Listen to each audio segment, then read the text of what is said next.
Just do it. Just do it. Come on now. Mike the Bear fan. Lions Villain Squad. NFC North main event. Detroit Lions News Podcast. We are 5, 4, 3, 2, 1. We are now live right there. And I apologize. I have the wrong stuff up here. I apologize that we're late. And I'm still trying to find my stuff. I guess we'll just keep the Wednesday one up for right now. Look at that. We got some stuff to talk about today. Let me get that countdown in here. It's all my fault. It's all right.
Good morning, everybody. Good morning, Dwayne.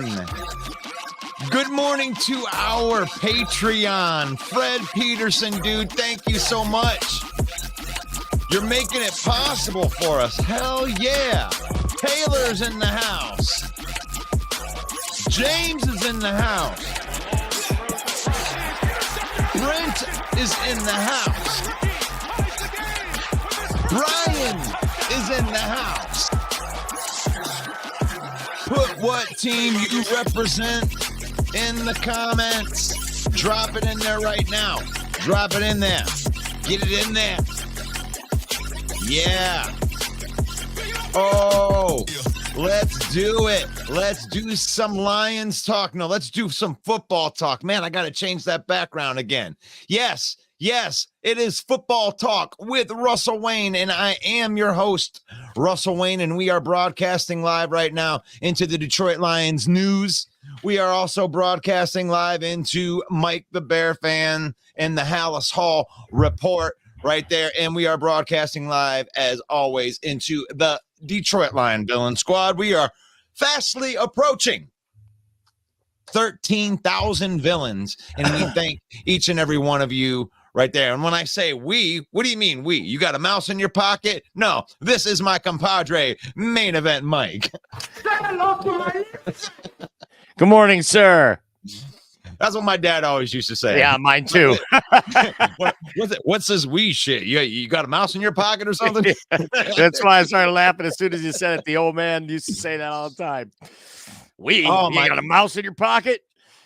Rest in peace, Dad. We're going to see a Lions division this year for you, I hope. Absolutely, man. And it is a football talk here with Russell Wayne. I finally found my graphic that I was wanting right there. And I wanted to thank Fred Peterson. He is our very first Patreon, and he actually upped his ante yesterday in helping us out in the $20 a month variety, dude. And we appreciate it so much because this is a lot of work coming in here and making sure that we have content for you every day, not just us coming live here, but, on the page, making all of the stuff that has misspellings that drives Mike crazy and everything on there. But we're doing our best, and that will help us in moving forward and making, maybe we can get some bells and whistles or something to make the shows a little bit better. Kind of like our live show that you're going to be coming over and taking over this Friday gig with me starting in the first of the year. And so this isn't Russell Wayne on Friday anymore. It is this week. It is tonight. So if you're in the Genesee County area and you want to come watch me play live, from 6 until 9 o'clock, Jester's got some pretty good food, pretty good burger, Greek food. Love it. Gotta love it. But Mike, you're coming in there the beginning of the year, and we're going to start doing Russell Wayne and the Villain Squad. And obviously you're part of the Villain Squad, right? And we're hoping to get a whole bunch of people out there. That's going to happen for the Villain Squad. And we got some real fun stuff planned, music wise, and we might even be writing some music, trashing on some of these other NFC North teams. Why not? We're going to get through. But we're not going to tell anybody about it until it starts coming up right there. It's already in my head. It's already in there. But we got to talk about some stuff right here. Let's get the first things off the plate right here. Is I know everybody in this chat watched this game last night. Wow. Right there. Rams 30, Saints 22. Mike, talk about it. Yeah, 30-22, but it was not that close. As I've said for the last 3 years, Derek Carr is a bum. I mean, they were down, I think 30-7. They engineered a couple of touchdowns there at the end because the Rams were just in prevent defense, and then they slammed the door with a couple first downs and the game was over. So don't let that score mislead you. The Rams completely dominated this game on both sides of the ball. The Rams are hot. Last week we beat Denver, the hottest team in the league. Now the Rams are the hottest team in the league. Matt Stafford, of course, we all know Matty. A typical Matt Stafford game. 24 of 34, 328 yards, 2 touchdowns, no interceptions, a passer rating of, 120.7. He had the whole array on display last night, Russ. Did you watch the game? I did. I didn't watch the whole game, but I watched a good portion of the game. It was classic Matt Stafford. Looking so calm, cool, throwing from different arm angles. He had the whole arm talent on display last night. And yeah, I'll admit I'm a little worried. They also ran the ball for 133 yards on the Saints. So Kyron Williams, their lead back, 22 carries for 104 yards and a touchdown. Kyron Williams averaged 4.7 yards per carry, but it wasn't the O-line of the Rams doing that. It was mostly him doing that. Just a smaller guy, but man, what a tough runner between the tackles. He always seems to fall forward a lot like David Montgomery. Right. Really a good looking young back. You wondered why they shipped Cam Akers out of LA to Minnesota. Now you know why. And of course, the receivers they have there, they have two great. The rookie Puka Nacua, 9 catches, 164 yards. Are you kidding me? 164 yards? Yep. He seemed to be open on every play. Go ahead. Yeah, Sebastian was calling that out. I think it was Sebastian that put that in the comments. He said Puka Nacua was going to go off on this Saints, and he called that right on. He sure did. 9 catches, 164 yards, and a tutty. Also, LaMarcus Robinson, some sort of Robinson. I think it was DeMarcus Robinson. 6 catches, 82 yards, and a tutty. Cooper Kupp, all-world wide receiver, 6 receptions, 52 yards. But I mean, what the real story of this game is time of possession. The Rams had the ball for 10 minutes longer in this game than the Saints did. Saints, Dennis Allen is on his way out. They're going to fire Dennis Allen at the end of the year. Don't let these Derek Carr stats fool you. 27 of 40 for 319 yards, 3 touchdowns and an interception. Most of that in garbage time, folks. They do have an incredible young receiver in Chris Olave, 9 catches, 123 yards, but they could only run the ball for a 2.1 yard average, and they only amassed 35 yards on the ground. Aaron Donald and company were playing good, but they had the home field advantage. I think in New Orleans, this game may have been a lot closer. But, you and I both picked this. We picked the Rams last Friday to cover the spread, and they certainly did. So there it is, 30-22. Rams look great. And I know we've got some other piggyback things. We're going to talk about that, but I'll just leave it right there. Yeah, and I'm looking through some of these comments right here. Let's get in there. Oh gosh, I hate it when they do that to me. Good morning, Brent. Jason MC in there, giving the Merry Christmas from Skull right there. Got a big game. We're going to be talking about that here in a minute. And let's see right here. Y'all one and done right here. And that does kind of lead us into the moving the goalposts. This has been a very, very popular thing. So we're going to talk about this. Moving the goalposts is a thing that's been happening all year for these Detroit Lions. That every win that they have just isn't good enough. Oh, they got to get this next thing done in order to do it. And I can feel all that. But this weekend, they're going to get a chance to win the NFC North title for the first time in 30 years. That's pretty cool right there. But after watching this game, before we get into that, after watching this game last night, on a scale of 1 to 10, how scared are you of Matt Stafford eliminating the Lions from the playoffs, Mike? I'm going to go with a 2. Not really that scared. I know that these receivers look good. He's an incredible quarterback, but you're going to be coming into Ford Field for the first division title or first playoff game in forever in a lot of people's lifetimes. I don't see a team like the Rams coming in. They don't have enough horses. They don't have enough horses to stop us on their defense. Matt Stafford and his weapons look good, but the Lions' weapons are going to be better. We have more weapons for sure. I'd rather have Sam Laporta than Tyler Higbee. Even DeMarcus Robinson's probably not as good as our third receiver. So, we're going to be a tough out too, buddy. So having the home cooking, we know how to rattle. Besides, you know what'll happen, Russ. Stafford will throw a pick. In crunch time, he'll press. He'll try too hard, and he'll get picked off to seal the game. Not that scared of Matt Stafford. Let's put it this way. My scared level is a 2 of any of these teams coming into any of these teams coming into Ford Field to beat the Lions in the first round.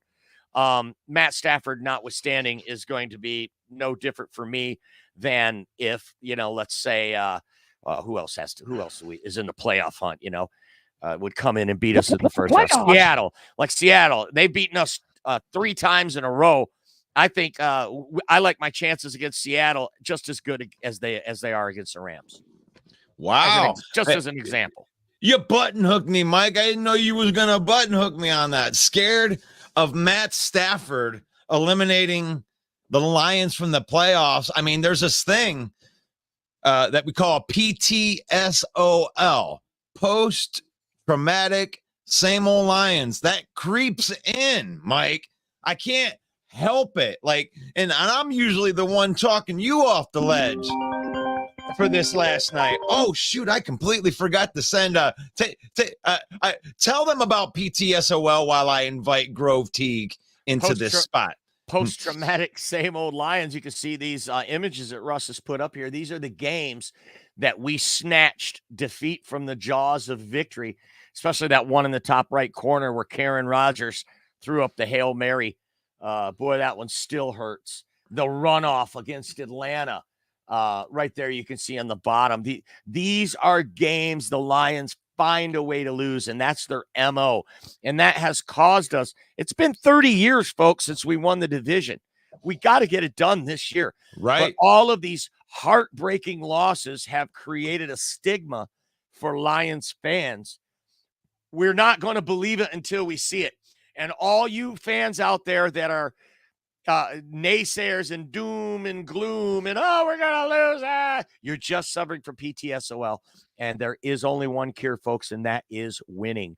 What really kills me, though, Russ, is all the other fan bases in the groups today. By the way, if you're not a member of the group, it's Lions Main Event, MANE, Lions Main Event on Facebook. Please join the group and join the conversation. In the group today, a lot of naysayers, doom and gloom. Oh, Matt Stafford's going to kill us. Oh, those receivers are going to pick our secondary apart. Well, you're just suffering from PTSOL. Get over that. Let's get the juju up. Let's get the positivity flowing, man. We're Lions fans. Let's do this. Absolutely. And you know what? I'm a little bit more scared of that happening because to me, it is the PTSOL. It just creeps in for me. And I'll put my worry up around a 5 or a 6, a little bit in there, because that's just it, dude. Like, just the thought of the game even happening in the hoopla of it. And I mean, just look at it. Just look at this. Look at this. Look at this picture right here while I bring in Grove Teague into the back. And he'll be here when I take this picture down. I want you to know that Grove Teague from Andy No Sports is behind this picture right here. But look at this picture. That doesn't scare the shit out of you. Look at that picture, but this picture's better. Look at that guy. Look at that guy. Oh. Good morning, GT. Good morning, my brothers. How y'all doing? Oh, man. Everything is cool. And when you turn your head to the side like that, like, do that again. Now, look how his head kind of fits right into that background picture that's in the background. and it kind of makes it look like the sun is shining out of GT's head. Like, right there, GT, right there. Yeah. It is good, man. So, I mean, you know how it is when we were doing And We Know Sports. It's just kind of like you can just pop in the middle of this conversation and understand it. And are you scared of Matt Stafford coming in Ford Field first week of the playoffs after he was playing playoffs that well last night, the Detroit Rams style? You know scared what? of him? I gotta tell you, I got a story that I'll tell you later on, but yes, I am. Puka has been killing it for me in fantasy all year. Oh, there it is. Man. The truth comes out. Hey, but you know me, Russ. I've been a Stafford fan since we picked him first overall back in the day, and I love Stafford. And Cup was dropping a lot last night, Yeah. That rookie Kyron Williams out of Notre Dame is no joke. They look beautiful against the Saints, So I would not be a true footballer if I didn't have a little fear. I would say, Mike, I'm at about 4.5. A 4.5 that Stafford can come into the Ford Field and beat the Lions in a first-round playoff. I'm about a 4.5. All right. Yeah. We got some great comments lined up. I want to see us be as consistent on defense as we were against Denver. If we like that, I'll pick us against everybody. Same here. Everybody. Same here. If we play the defense the way we did in Lambeau or against Atlanta or we did last week, we'll beat anyone in this league. Yep. And also, remember, folks, it's not how you start, it's how you finish in the NFL. And the team that's hot going into the playoffs, we saw the Rams do it a couple of years ago. They were 9-4, just like the Lions. They got hot going into the playoffs, won their last 3 games going in, and they rode that wave of momentum all the way to a Super Bowl. You might be looking at the same thing. The Rams might make the playoffs, but let's be real here. They got to play the 49ers in week 18. The 49ers might be resting their starters, and that might give the Rams some momentum going in if they could beat the Niners. That will be a scary proposition. But those guys are division foes. I really don't see the Niners. I mean, the Niners might be in a fight for the number 1 seed all the way to the end, right? So they might not be resting their starters. And if that's the case and they beat the Rams and then we have to play the Rams, it'll be nice to knock some of that momentum that they've got right now down before they have to play us. You know what? As much of a Stafford fan as I am, I wouldn't want that for him. I would not want that, and I'm gonna tell you why.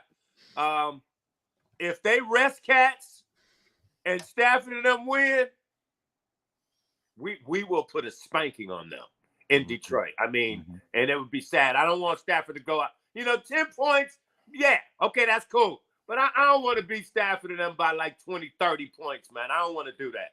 And I think that's what would happen if they played San Francisco and slipped on into the playoffs after they rested guys. They'd be too much on a high, and they would not recognize the threat in Detroit, So you're watching Football Talk with Russell Wayne on the Main Event 365 Network. We're talking to GT from And We Know Sports. GT, And We Know Sports. What's going on there this week? Woo, dude! We're uploading it to YouTube today at about 7 p.m.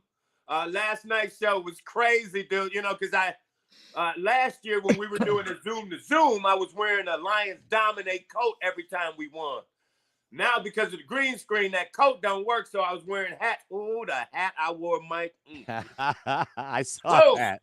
Yeah. I actually did see that crispy lid you had on for sure. Oh, I had to go to the top shelf to get that one, And I love this comment from Detroit Fan Man, and I want to throw this at you, GT. The Rams don't have fans, but if they did, maybe consider flights now. The league script writers want the Rams and the Lions so badly, and I thought they were. I believe that 100% Detroit Fan Man. GT, do you believe that the NFL would love to see the Lions and the Rams in the playoffs? That's like back in the day, Captain Tennille had a tune called Muskrat Love. I mean, it was so sweet. It was so wholesome and cute. That's how it would be. I mean, dude, it would be teenagers that don't even know that would love that, Did you know about Stafford leaving Detroit and getting the Super Bowl, Did you just reference the captain in Tennille? Yes, I did. Yeah, absolutely. I agree with you, G. And I agree with Detroit Fan Man here. The Lions, the NFL would love to see the Lions and the Rams. Think about the storylines. You got Brad Holmes coming over from the Rams. Obviously the Stafford trade, what built this team to what it is now. The Stafford trade, the gift that keeps on giving, has built this team to what it is now. The Rams, they get a Lombardi trophy out of it. It's a win-win for both franchises. And that's the NFL salivating at being able to exploit that narrative and that storyline and put these two teams together in the playoffs. It would be wonderful. Matt Stafford returns to Ford Field to get beat down. That would be awesome. And you know what amazes me that I checked out last night, Mike? How wonderful the announcers and the media loves talking about Stafford now. Oh, he's the hottest quarterback in the NFL. Oh, he's so sharp. Man, they ain't even want to spit at him when he was in Detroit, yo. Right. And it was like, man, I'm happy for his happiness. I really am. Rams moved to 8-7. Lions team, none of us know a team like this. We don't know this. That's right. Rams 8-7 now, definitely alive in the playoffs. And we're going to be, if we finish as the 3 seed, we'll probably miss the Rams in the first round because we'll have to play either Dallas or Philly, depending on which one wins the division there. Because no doubt one of those two teams are going to be the 5 seed, and that's who the 3 is going to have to play. So if the Rams keep on winning, they'll probably jump that 7 seed, and we'll miss the Rams. But that the NFL wants that matchup, just like Detroit Fan Man said. Brian says Stafford don't want to come here, would be too emotional. I don't know. Maddie's a gamer. Yes, he is. That's what Maddie loves. Yes, he is. You guys don't know how tough Stafford is, boy. Yeah. He's tough. And I'm going to tell you one more thing. I'm more scared of the Rams than I am of Dallas or the Eagles. Really? Yes, I am. Yeah. Mm-hmm. Dallas ain't played nobody. They got like the 3rd easiest schedule in the doggone NFL, and you still scared of the Eagles, Mike? You're still scared of the Eagles? Yeah. The Eagles, with Matt Patricia calling plays behind a Denny's menu? Horrible. Ain't nobody scared of it. If you can name one guy on my team on the Lions that can stop A.J. Brown, then maybe I won't be. Matt Patricia. Matt Patricia. Matt Patricia cannot stop A.J. Brown. Yes, Matt Patricia will stop A.J. Brown because all they're going to be doing is playing from behind because that defense ain't going to stop nobody with Matt Patricia. I can't believe it. I can't believe it in my mind. They made the mistake. They hired Matt Patricia as their defensive coordinator. It's over for them. They're done. They're done. I agree with you, G. Wouldn't that be a very Lions thing to do, to lose to Matt Patricia in the playoffs? That bastard. Right there. That's why he's the cover photo of PTSOL, post-traumatic same old lines. You tell me I'm suffering from it. I am a little bit scared of Matt Stafford, but that's because I watched him play football last night. Well, we never did get your on a scale from 1 to 10, Russ. I'm at a 6. I'm about at a 6 because I mean that's the way he looked last night. He's coming in from like arm angles and shit, and he's got these young playmakers that don't have a lot of tape. And we were talking about that a couple weeks ago. But we're a problem too with Jameson Williams because there's not a lot of tape on him. And man, I was adding up some video with him on some of that stuff that he did over the last couple of weeks with the slow-mo right there. I cannot believe he took that guy to the inside and got that first down, G. He took him to the inside. There ain't no way he was thinking that. No. He juked both of them.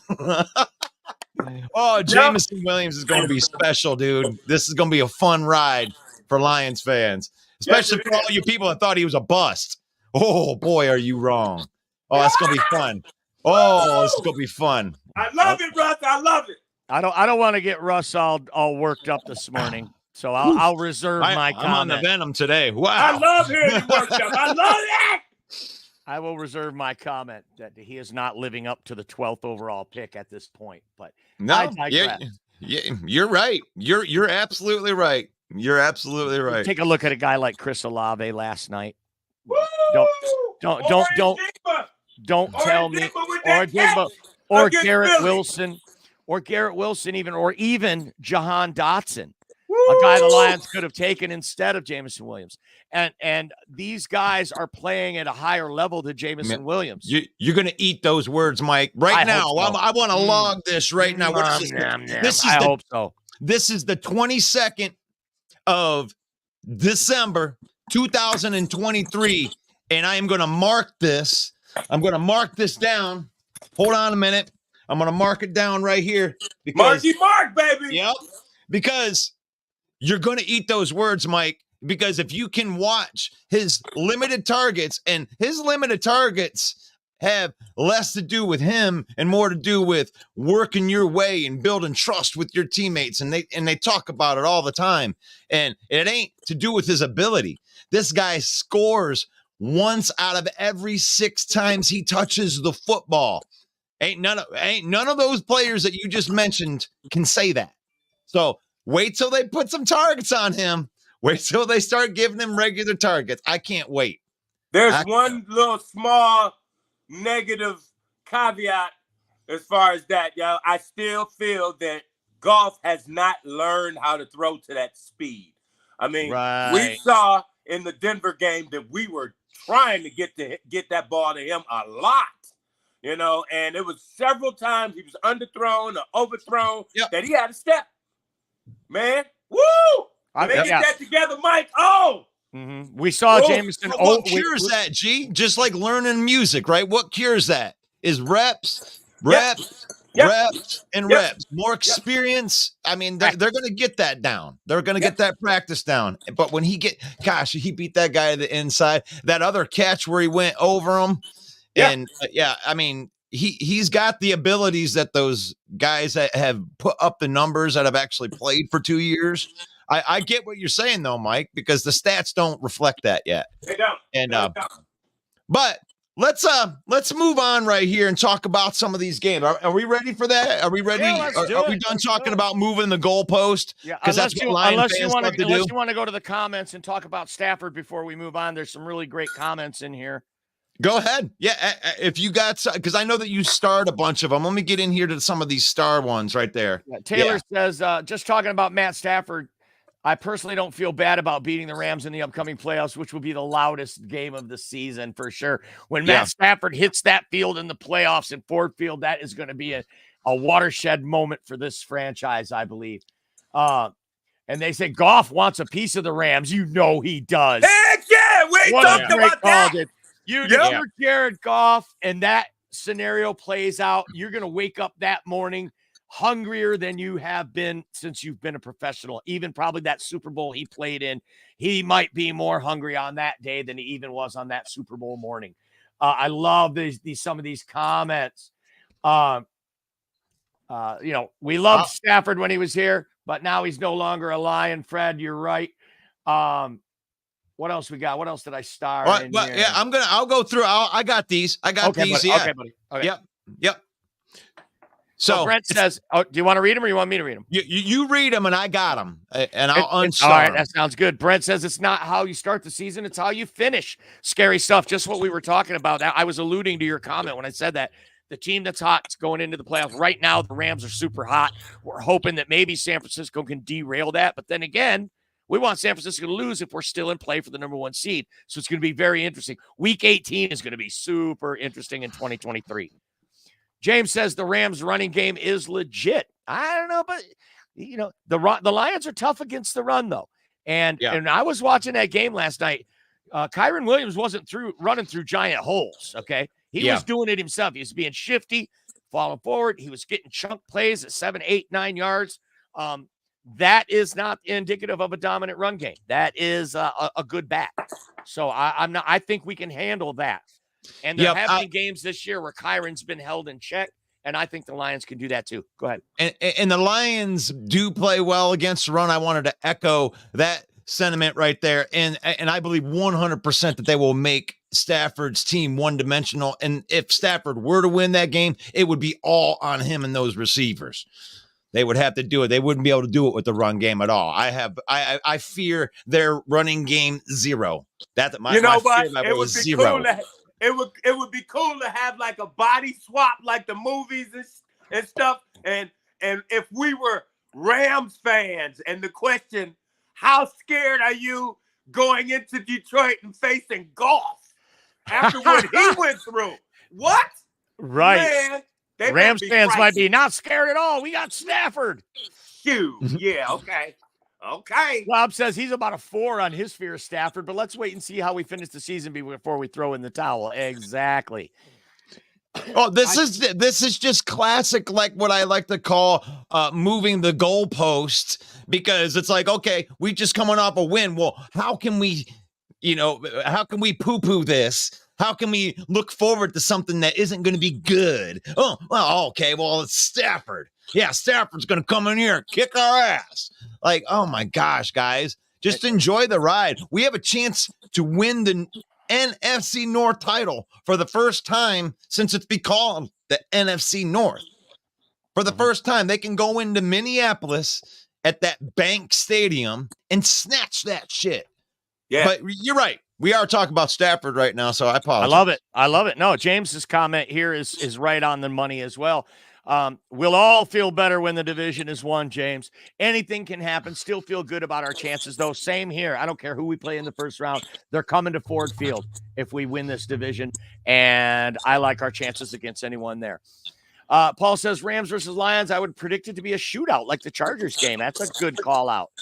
I mean, like you were saying, Russ, yeah, they got some shifty receivers, but we're a problem also.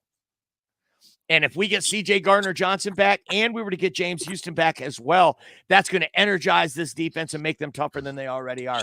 Fred says, have the Lions ever given up a 100-yard run game yet this season? 99.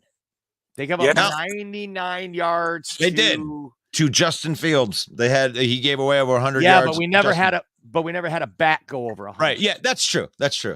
We never had a back go over 100. We did have a back go for 99. I can't remember who it was at the moment, but I don't think we have had a back go over 100 this year. I don't think so. That's something that I will check on. Yeah. King SJ says, I got a feeling J-Mo goes off in Minnesota this weekend. I hope you're right, King. I'm if I were to go on a hunger strike waiting for J-Mo's breakout game, I'd be dead already.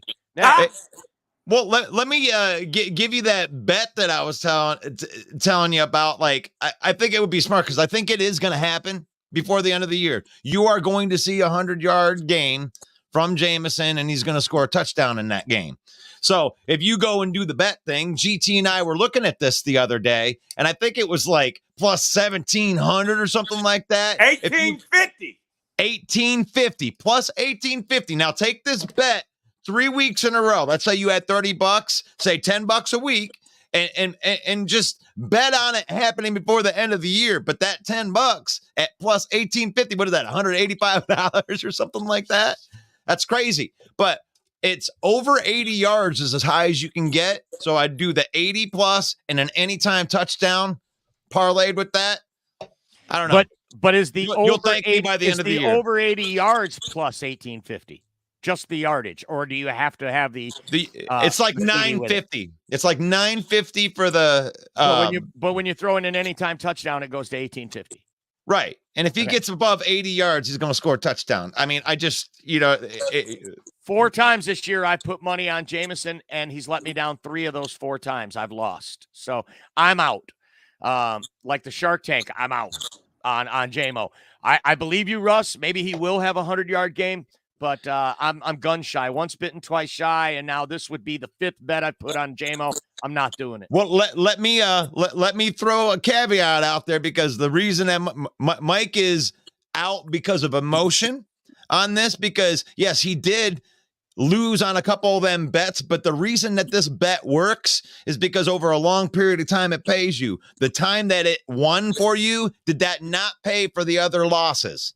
No, it paid for one of the other losses. Paid for one of the other, but the you one didn't. time I won because I bumped it up and went plus money, like you're saying. So, right. So it does. This math works because you're going to make way more if you bet the $10.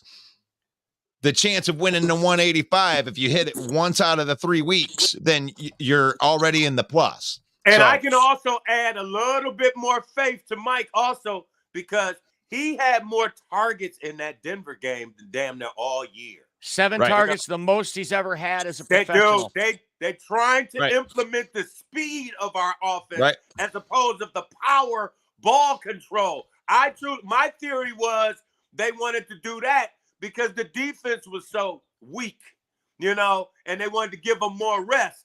But now, since they're utilizing these exotic blitzes and all of that aggressiveness, they can go to the speed. We know we got confidence that we can, shoot out with anybody, man. So, yeah, I think he's gonna get a lot more touches if he's not injured. That last catch, I still haven't heard anything. I called Russ and everything. I haven't seen nothing in the news. He was limping really bad, man. So I hope he's cool. Yeah, but they ain't said nothing on that. I mean, I would have thought that they were at least going to ask. I mean, the reporters didn't even ask about it all week because I was looking for that. And I think a lot of this, him not being implemented in the offense, I mean, people come from such a negative perspective. Could it be? I'm just thinking, could it be because the offense is such a well-oiled machine without him that you have to kind of figure out where his speed fits into the already successful offense? Because the thing is like you can throw Jameson in, but if you throw Jameson in, you got to take Josh Reynolds out, or you got to take Khalif Raymond out, or you got to take Sam Laporta out, or you have to take Amon-Ra out. Like if you're going to focus on him, and these are all guys that make plays, just like Jahmyr Gibbs, you're going to take a touch away. In my lifetime, I've seen a couple teams that I'm thinking about right off the bat that Lions team reminds me of before the Denver game. The Pittsburgh Steelers, when they had Lynn Swann and they had Franco Harris and they had so many doggone weapons, and that Minnesota Vikings team when they first got Moss, they weren't going to Moss all the time because they had the sweet doggone running back Robert Smith, and then they had they had Chris so Carter. many weapons. Yeah, Right. So it's not like you get a lot of targets, but every target is going to be meaningful. But they seem to, like I said, they were going to JMO a lot more in that Denver game. Yeah, so that tells me that there's an uptick, and I'm not really worried about the bust factor of what you're talking about. It's a matter of integrating him into this system that they got going on right there without taking away from the working parts. And that's my opinion. I'm sticking to it. But we got to get to some of these games. We got to talk about these games that are coming up, especially for the NFC North. The Green Bay Packers are taking on the dumpster fire known as the Carolina Panthers. And they're still in a playoff run, man.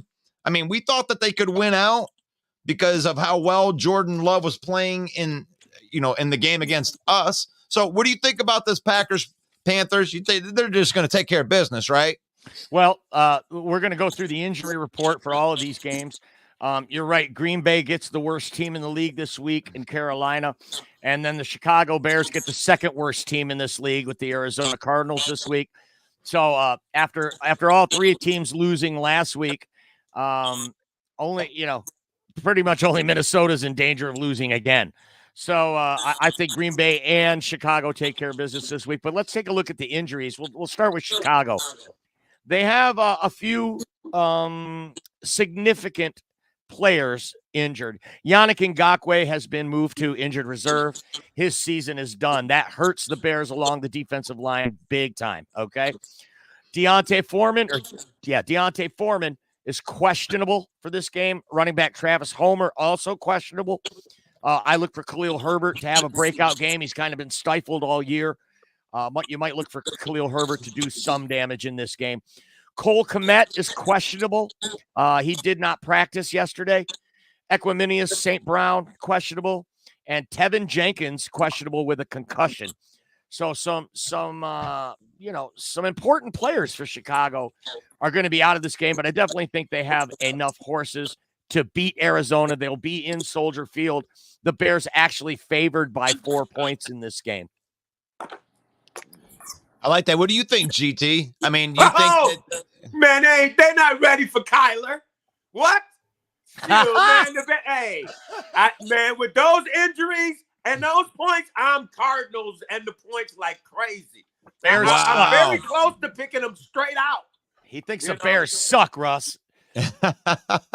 Put in the comments. Tell GT that you're a Bear fan. You don't like him saying your team sucks. Next, we got the Green Bay Packers at the Carolina Bryce Youngs. Carolina's getting 5 points, and they are at home. So Green Bay a 5-point favorite, but they have some significant injuries. Dontavian Wicks, the young wide receiver, has an ankle injury, was limited in practice. A.J. Dillon was limited in practice. He has a broken thumb. We expect he'll play. Aaron Jones, questionable. He was limited in practice with a knee and a finger. Here's the one that bugs me for them. Jaden Reed, the rookie slot receiver from Michigan State, is listed as questionable. He has a toe and a chest injury. He did not participate in practice yesterday. That's not a good sign. Usually Thursday's the litmus test. If you practice on Thursday, there's a good chance you're going to play on Friday. He did not practice. Neither did Christian Watson and his glass hamstring. Did not practice yesterday. Caleb Jones, the offensive tackle, we're going to buy the kneecap off. Is also questionable. So some significant injuries here for Green Bay, but they do get Carolina, and they're giving up 5. Carolina fired their coach. They won the game against Atlanta last week, but I just don't. They don't have enough to play for. I think Green Bay goes in there and takes care of business. What say you guys?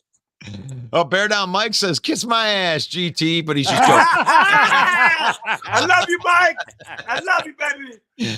I'll tell you what, Bear Down Mike is the greatest Chicago Bear fan of all time, because I'm telling you, out of when everybody else went into witness protection while their teams were losing, because you're all witness to, like, during the summertime when this whole lobby and the backstage was filled with nothing but Packers fans running their mouths. Big time. And now we're lucky to get like 7 people on the smack talking because they don't like it when the tables are turned. But the Lions fans have been here, and so is Bear Down Mike. He represented the Chicago Bears on every single Bear loss this year when they were 0-for, when they were 1 game in. He was there. I'm representing, and I think that he was the only Bear fan that I can say that for. He is. Is that a Gale Sayers jersey? You're damn right. Oh, that's awesome. Yeah, that's for Mike. That's for Mike. That's Bear Down Mike. Look at that. Look at that. Now that's cool. I'm not saying I'd wear it, but it's cool. Yeah, but I know GT has been a jersey collector of just like great players forever. And I respect that about you, because it's hard being a fan of a team getting a jersey of another player, but that's mad respect, you know, for the player. Yeah. So. Yeah. I got Jim Brown at Syracuse. Wow. OJ Simpson blue from back in the day when he did when he had the 2000 year. You don't wear that one in public anymore. I can't. As much as I would love to, I can't. All right, yes, it's Prediction man. Friday. I used to have a Derek Thomas All-Star game, the Pro Bowl. That one I would wear. Yeah, man. I had some nice ones, man. A bunch of them was stolen from me, man, back in the day. Got a house burglary, man, and they stole a lot of them, man. Oh, man. It's Prediction Friday, and we are talking to GT from Man We Know Sports. Be sure to follow us on Facebook, Lions Villain Squad. Be sure to subscribe to our YouTube channel at Main Event 365. Join our group. It's Lions Main Event. And you know what? Follow Main Event Mike. Go on to Facebook and I've only got like 2.2 thousand friends, and I'm a good guy. Only. So follow Only. me. Yeah, I don't have that many. Like Russ has over 5,000. I have 2,000. So hook a brother up, help me out, and let's get that done. All right, and I'm gonna tell y'all too, Mike is lucky. Every time I'm on the main event, I'm 100% on my picks. Yeah, aren't you? I'm not nowhere else, am I? All right. What? Go ahead. How about that? Where are all the Tool fans at? Because we got the crew right here. We got we did announce this show, but they're really going to pump it up right after the first of the year, because it is on February 17th at the world famous machine shop. GT and I have a Tool tribute called Toolology, and it's going to be an entire night full of Tool music, and the 99 is opening up with all your original music, which can be found at the YouTube right here. There's a full playlist of all of his music that you can listen to for free. You can download it for free. Yeah, it's going to be a great show. Going to be a great show February 17th at the world famous machine shop in Flint. My band, the 99, all original music, opening for the #1 Tool tribute in the land, Toolology, with GT Sir Slap Nasty on the bass and the maestro leading the vocals, fronting the band. So it's going to be a really great show. If you're in mid-Michigan, come and see us. If you're from out of town and you're one of our regular viewers and you want to come to the show, we might have a free ticket for you. Just private message us. We'd love to see some of the villains in there as well. Yeah, you come out and support any of my shows, I'm going to have a free ticket for you. Yeah. Like anybody that comes out to Jesters on Fridays, I will have a free ticket for you to come to that show, just because that's awesome to me. All right. Because when you're supporting all that. We are running out of time. It is Prediction Friday, so I got to cut you off, Russ. Let's keep moving, right? Lions play the Minnesota Vikings in Minnesota. Here's your injury report from the Minnesota Vikings. Jalen Naylor, the wide receiver, has a concussion. He did not practice. He's questionable. Alexander Madison, questionable with an ankle. He did not practice. Byron Murphy, questionable with a hammy. Did not practice. Those are three components. Jalen Naylor, maybe not as much, because they have the stud Addison and the stud Jefferson.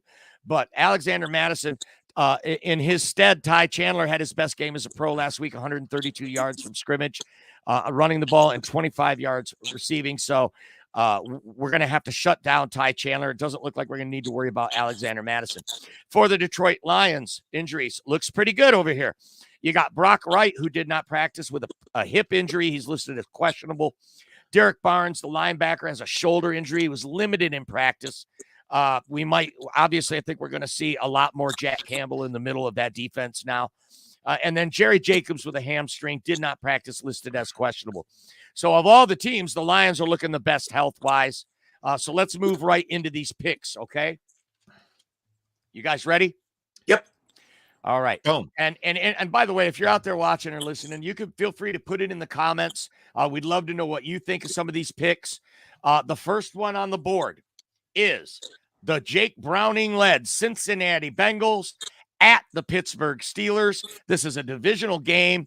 Pittsburgh is +3 at home. I love a home dog. They're calling for Mike Tomlin's head in Pittsburgh, which blows my mind. I cannot even believe that you would consider canning Coach Tomlin. Coach Tomlin coach my team any day. There are teams in the NFL that would fire their coach to get Coach Tomlin. Are you kidding me? Pittsburgh, you're the most entitled fan base outside of Green Bay that I've ever seen if you're calling for Coach Tomlin's head. Good God. Wow. I'm going to take Cincinnati because Pittsburgh is in a tizzy right now. Jake Browning, they're fighting for their playoff lives. I'm a fool, probably. I never go against a home dog that's getting points. So I'm going to take Cincinnati Bengals. Who you got, Russ? I mean, that's easy. You just called it. I mean, I don't know what the hell you're doing, Mike. I got Pittsburgh in the points. You got Pittsburgh in the points, the home dog. Got to love the home dog. GT. One name. Mason Rudolph. He is a scrub. It's my quarterback. Man, I'm so disappointed in that brother. I remember when he was coming out of, I think it was Oklahoma State or something like that. I can't remember. But, man, he's a disappointment. Man, the Steelers they better hope that they don't get blown out at home. I got Cincinnati all the way. Okay, but you got to cover 3 points. What? You good Cincinnati by 5, 6, 7 points. Okay, G, you got it. Yeah. All right. Moving on. They ain't got nothing for Higgins. Moving on. Now, our viewers know, and G, you probably know, Russ cannot help himself when the points are over 10. When it's over 10, he cannot help himself because it's the NFL. So, and with good reason, 10-point spreads, it's the numbers show they cover more than they don't. They cover more than they don't. It's kind of true. Right. So here's it is for Russ. This is Russ's teaser. The Buffalo Bills at the Chargers, +12.5. Oh, I'm taking Buffalo. I'll just let you know that right now. I'm shaking. I'll let you guys pick first. I got to really think about that. That's a lot of points. The quarterback for the Chargers will be Easton Stick. Who you got? +12.5. You know, on the betting platforms, they have an ability to do an alternate spread. But I will alternate that up to like 15 to 19.5 at least. 19 Bills and a are half? not BSing at all. They're not. They are, and they have some tough games. They've had a tough schedule. They had some tough games. This is a gimme. They need to come out and blow them out. And if you notice in the game against Dallas, they sat Josh Allen. They sat him for most of the fourth quarter. So I think you're right. I think maybe might be a good bet to bump that up to 15 and get some good plus money on that bet. So G is obviously taking Buffalo. Who you got, Russ? What did you say? It's my quarterback. Who's the quarterback? Easton Stick. Oh gosh, man. I listened to both of you on it, and I can't believe that I would do this. And the only pause that I have on this, and I am going to take Buffalo in the points, but the only pause that I have on this is the fact that they just fired their coach, and that usually makes all the guys like, yeah, we can do good anyway. And they do have a lot of talent on that Chargers team, but yeah, I think that you guys hit the nail right on the head. This is a Buffalo team that just blew out the Dallas Cowboys, and they're ready to play playoff football. Playoffs. And the Chargers are they're dumpster fire. See, Russ, me and GT talked Russ out of taking the Chargers there. All right. One thing though, if you watch that Raiders game in the fourth quarter and you look on the sidelines, those Charger players quit. They quit. They fucking quit. Yes, they did. Yes, they did. I realize that when they fire a coach, the team rallies and they get pumped up, but I think the Chargers have already thrown in the towel. It might be too late for that. Next, Detroit. Actually, it was Eastman, the name of the quarterback. That's what sold me. Easton Stick. As soon as you said Easton Stick, I was going to let you guys finish. And I was like, if Easton Stick is the quarterback, then Buffalo, this might be like college. This might be like, like Will and Mary versus Alabama. Like 12 backup quarterbacks started last week. 53 different quarterbacks in NFL record have started a game this year. And that trend continues in Minnesota with Nick Mullins, which is our next game. The Detroit Lions at the Minnesota Vikings +3. Who you got, Russ? You're going first this time. Oh my gosh, Lions, dude. Okay. I mean, they are playing good football, and they are on the way up, and Minnesota is on the way down. All right, I love that call. I'm also taking the Lions because I think the Lions win by 10, not because they're not trying, but just because the Lions are hungry to win this division title, and they don't want to wait another week. They don't want the fans to wait another week. This is the week. And if you saw Dan Campbell's press conference, it was obvious that's his approach. He called Minnesota a very dangerous team. We're not taking them lightly. They're going to go in on all cylinders and win this game. Who you got, G? He got the Detroit Lions to cover the 3 as well. All right. This take brought to you by the Homer Depot. All right, next. Seattle Seahawks at the Tennessee Titans. The rumor is, even though Mike Vrabel has not said, but Ryan Tannehill back under center, probably as an audition to try to get on with another team because they are definitely moving on from him at the end of the year. I don't think Mike Vrabel even keeps his job. As much as they love Vrabel, they have a new GM there in Ran Carthon. I think they're going to move on. So Seattle, I think they go into Tennessee and take care of business. Tennessee is getting 3.5 points in their own building. So we love the home dog a lot, but I think Seattle hungry for a playoff game. They just beat Philly. I'm going to take Seattle to beat Tennessee by more than 3.5. GT, we'll start with you. Wow, dude. I think as much as I like Seattle, I think they spit. I think they're spit after that doggone win. That was a lot of excitement, for Drew Lock, and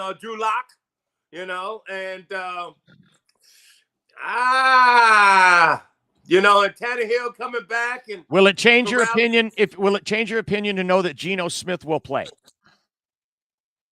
No, it doesn't. Because I actually liked how Drew Lock was playing. Okay. I'm gonna go with I'm gonna go with Seattle. I'm gonna go with Seattle. All right, Russell.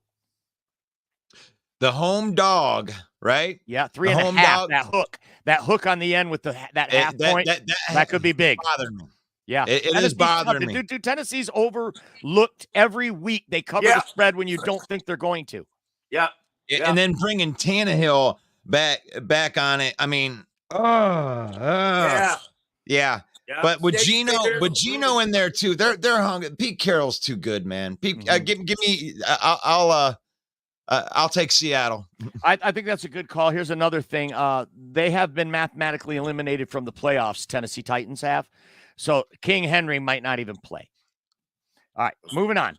Cleveland, the mistake by the lake at the Houston Texans +3. Cleveland is favored by 3 on the road against the Texans. I am going to take the Texans here. I love the home dog. I don't care if CJ Stroud comes back or not. I like Case Keenum. Who you got, Russ? So Cleveland's favored on the road by 3 in Houston.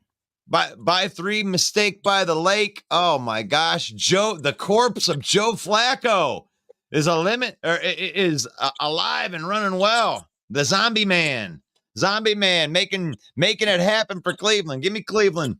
Give me Cleveland. Give me Cleveland too. All right. That's the defense. Defense don't win championships anymore, but defense can win you games. I tell you what, I'm going to have to jump off as soon as we're done here. But if you're going to stay on, Russ, there's some really good comments in the comment section I've been reading.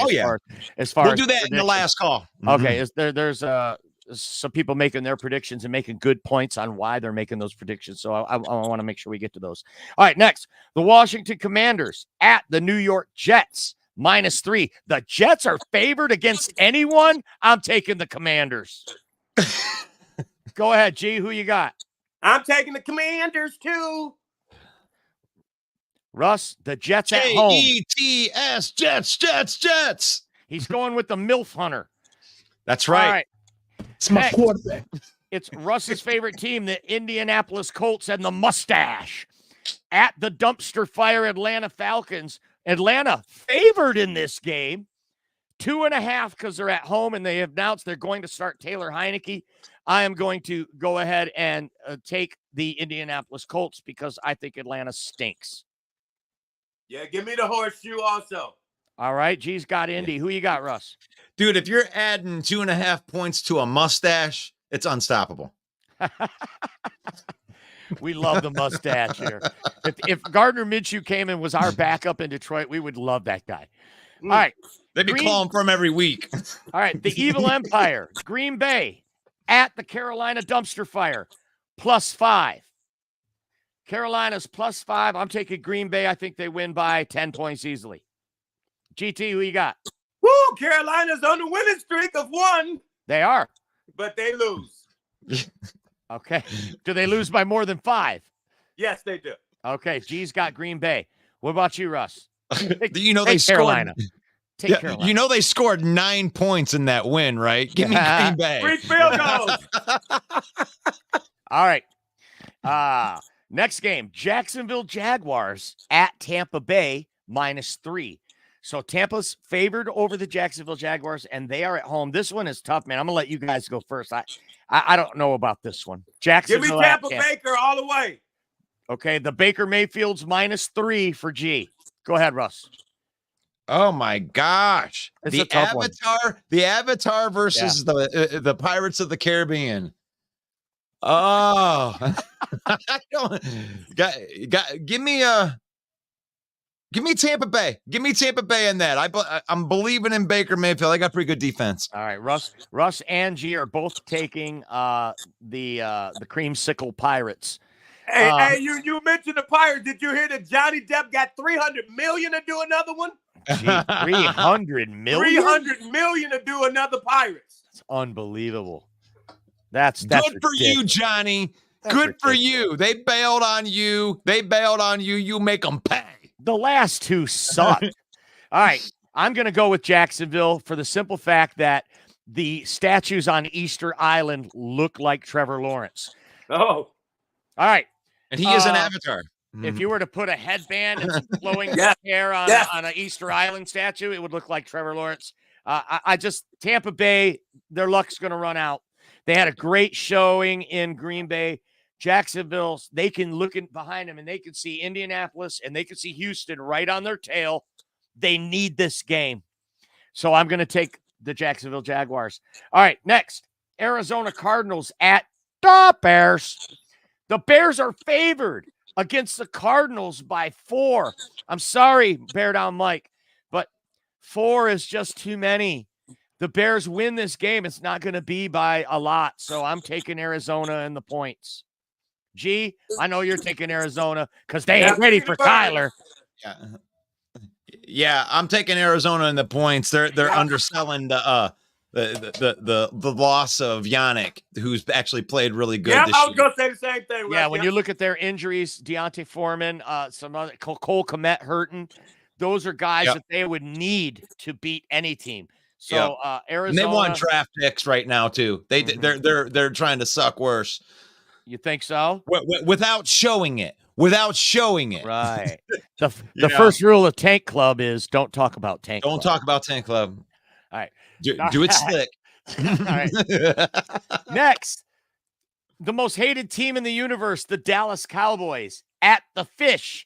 Even though dolphins are mammals, we still call them the Fish. Don't know why. The Fish are -1. I'm taking the Fish.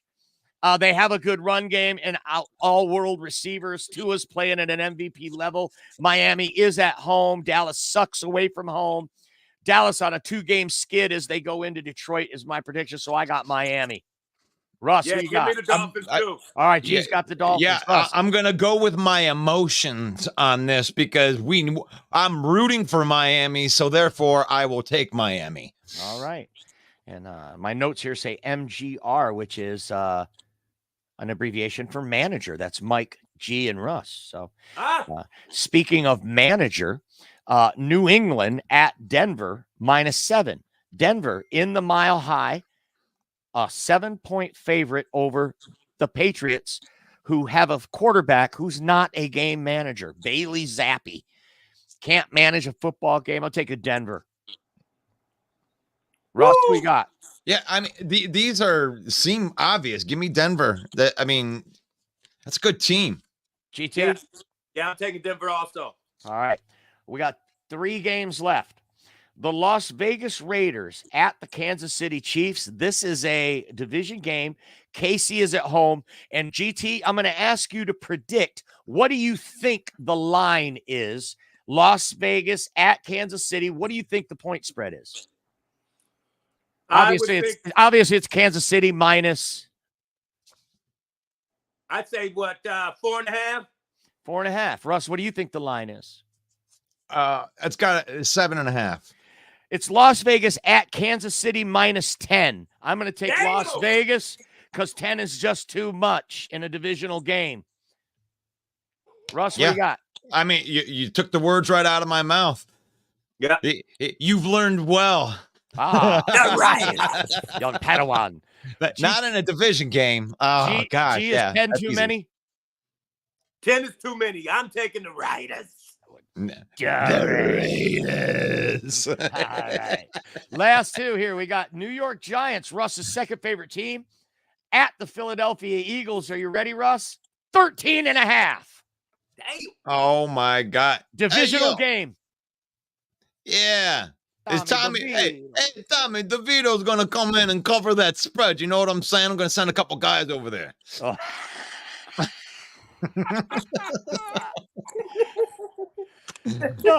Tommy DeVito's. Tommy Cutlets. Tommy Cutlets. A lot of holes in the desert. Tommy Cutlets. A lot of problems that are buried in them holes. And this is the game DeAndre Swift gets that yearly injury. He's going to get a sprained toenail against the Giants. GT, what do you got? Oh, give me them 10 points. 13.5? You taking Tommy Cutlets? Give me Cutlets, baby. I'm taking Philadelphia because Tommy Cutlets couldn't cover 6 against the Saints last week. Because you believe in Matt Patricia. No. Because the Giants couldn't cover 6 against the Saints, and I watched the Saints. How can you bet on that? Look at that face. He's got the most punchable face that anyone's ever. Two touchdown win for Philadelphia against New York Giants. They stunk against the Saints last week, and you watched the Saints last night. Yeah, no way. All right, last game on the slate, guys, and this is the game of the year. It's a possible preview of the Super Bowl. I think you all know what this game is. The Baltimore Ravens travel to San Francisco all the way across the country to play the 49ers, who are a 5.5-point favorite. I'm going to have to go last on this one because I just don't know. 5.5. That's a tough line. Do you think Baltimore covers or win outright? I think Baltimore covers and wins outright because it's a night game. So the flight ain't going to bother them as much, man. And I don't think San Francisco is ready. Okay, Russ, what do you got? Oh, my gosh. You ready for this? Yep. I was listening to a podcast that was talking about the Dallas Cowboys being this team that's built on speed and that they aren't physical enough. Not only am I taking the Ravens, but I think the Ravens are going to blow them out. Woo! That's my hot take. It's going to be 10 plus. 10 plus. Lamar Jackson's only lost 1 game in his career to an NFC team, if I'm not mistaken. That's right. He's sweet. He's sweet against NFC. So I think every dog has its day. San Francisco's not going to be denied. They're going to come out and make a statement. I think they cover the 5.5. I'm going to take the Niners. So there you have it. 15 games on the slate this week. GT, our great guest from And We Know Sports. I got to jump off because I got a hard stop at noon that I'm already late for.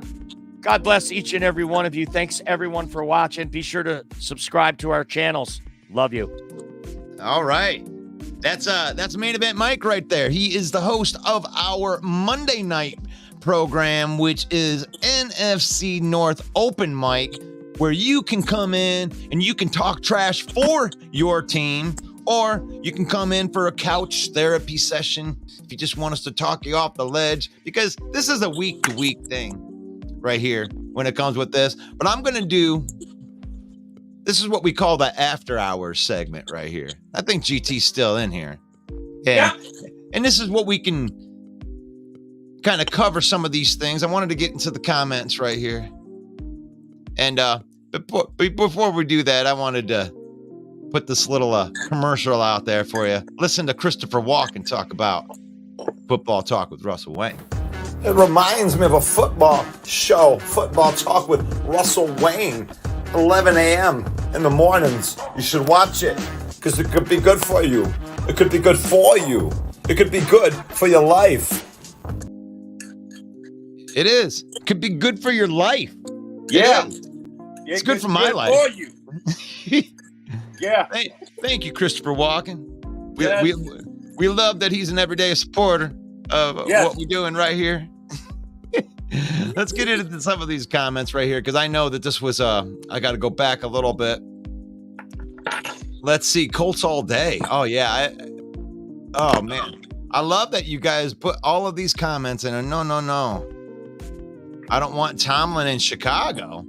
No, we don't want Tomlin in Chicago. I like that comment right there. I mean, the Bears, they're good. I think that Ryan Poles, they will fire Eberflus by the end of the year. And wow, could you imagine Mike Tomlin going to the Bears? I don't want to imagine that at all. No. Well, Fred Peterson, our very first main event or villain squad Patreon, is saying, I don't want to see that. I don't want to see that. And I know Bear Down Mike. Yeah, I think that you would like that. Yeah, you would like that. You would like that. Bills easy. I see we got a lot of predictions in here. Let me see what else we got in here. Tannehill. Bear Down Mike says that if Tannehill is auditioning, he may play really well. Yeah, then Tennessee Titans. Let's see if we got any. I hate it. Roshni says, I hate to break it to the toilet Lion fans, but you guys will be one and done in the playoffs. My 2 cents. Have a blessed day. Well, thank you for your blessings, but no thanks. I don't want that. Jay Mommy says that the Lions will win a playoff game this year. Maybe more. It feels good. Yeah. I mean, unless we're going with our PTSOL GT. I mean, we don't know this team. It can't be no SOL. You know, we don't know this team. Right. And I have a good graphic that I made for. I think that I've put Lions fans, not that one, into 3 categories right here. And the beautiful thing about this portrayal is we are none of these guys, but yet we are all of them. At some point in time, you get low enough to be the guy in the middle to where you're just so sick of losing that you go, gosh, sell the team. Oh my gosh, I'm so sick. This is SOL. You haven't won a championship since 1957. That the eternal pessimist, the guy that Rajneesh is trying to make us become. The guy to the left being the Bart Simmons. Hi, haters. This is the over-apologetic guy. Like, no matter how bad Jared Goff plays, but he's been in a Super Bowl before. I will apologize for everything. You just don't know. You're not a real fan. You need to jump off the bandwagon because you can't make fun of my team. Why are you talking bad about my team? Jump off my bandwagon now. Do it. Haters. And then the guy to the right, that's like the guy from The Simpsons, where I know exactly how to fix everything right here. If they would just fire Aaron Glenn and they would just listen to me, they would be so much better. I mean, can you make some adjustments? A guy that can't make adjustments, they need to fire Aaron Glenn because he doesn't make adjustments. And if you listen to Aaron Glenn's press conference, he laughs at the word adjustments. He's like, he asked when people use it because like NFL coaches and they make adjustments on every play. The adjustment finally got, it's not like he's sitting there doing the exact same thing every single time. You think it's that because you only remember the plays that fit your narrative. Yeah. But they're making adjustments constantly. And what we forget is that the guys on the other side of the field are professionals too. It's like individual matchups against individual matchups. And sometimes players get beat. It comes down to the players play the game. Yep. He's learning on the job, and if you can look me in the eye in with a straight face, say that Aaron Glenn hasn't improved this defense, I'm gonna laugh at you. I'm sorry. That's a opinion that's not based in reality, because this team was the 32nd ranked defense for his first year. It ended up being like the 29th ranked defense last year when it was all shaken out. And this year they're somewhere like 15 to 20. It's like, don't oversell the fact that the defense is young. The defense is young. These guys are going to be learning on the job. And that's what you're seeing. You saw a good defensive performance last week. Well, what did you saw? Ifeatu Melifonwu, who's a friend of our show. Yeah, I love having him as the shout out man. I love it. Thank you, Ifeatu. But thank you more for playing well and becoming that guy that we need in the back end of the secondary. Are you surprised, GT, that Josh Paschal is playing well? Oh, I am not. You know, I did a video on him when we first got him. Yep. And why? Why do we love him? Why do we love Josh Paschal so much with that leadership of his? Paschal is smart. He's big. He's strong. He's fast. He's aggressive. He just needs to stay healthy. Exactly. This was the only 4-year captain in Kentucky history. These are leaders. They're bringing guys in that have qualities that not only are they good at football, but they have good leadership qualities. And what happens when good young leaders walk into a room full of veteran leaders is you get a lot of people on the same page. And that's what you're seeing. That combination where they had Paschal and Bugs and Bruce Irvin in, Denver did not have an answer for it. Right. And Paschal, you know, if you know that the Aleem McNeil being on injured reserve opened up this gaping hole in the 3 technique. Mm-hmm. And one of the things that we brought up about Josh Paschal, you know, in the draft process was that he sets an edge on downs 1 and 2 and does an excellent job at that. And on 3rd down, on the passing downs, he would kick in to the 3 technique and he was able to rush the passer. Yep. Now, I love Aleem McNeil. He's like one of my favorite players, but I'm going to say that this last game, when they put Josh Paschal there, that he was even better than Aleem. Yeah. Highly effective. In a multitude of spots, too. Yeah, you can put him on the outside. He will seal that edge. He got a sack opposite of Aiden Hutchinson, and this is exactly what we've been looking for. Yes. Yep. But let's take a faith timeout right here. Faith, football, and family. No, faith, family, and football. I start with faith because I want to shout out my church. My church, that's a NTC church on the corner of Bristol and Belsey. This is in Genesee County. But we believe in serving, and that's why faith is first here. I mean, without faith, I wouldn't even be able to do this, to come on here. I believe in God, but I'm not going to preach at you.